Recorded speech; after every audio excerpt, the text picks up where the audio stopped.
الرجيم. بسم الله الرحمن الرحيم.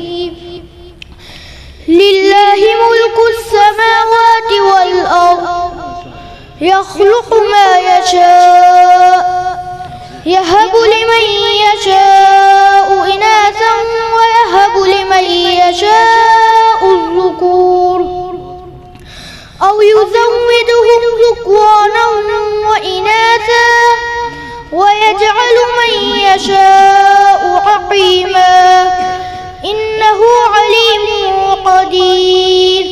وما كان لبشر أن يكلمه الله إلا وحيا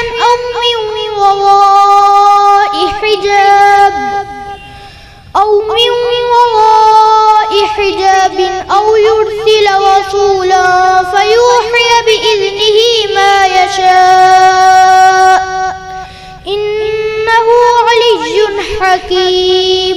وكذلك أوحينا إليك روحا من أمرنا ما كنت تدري ما الكتاب ولا الإيمان ولكن جعلناه نورا نهدي به من نشاء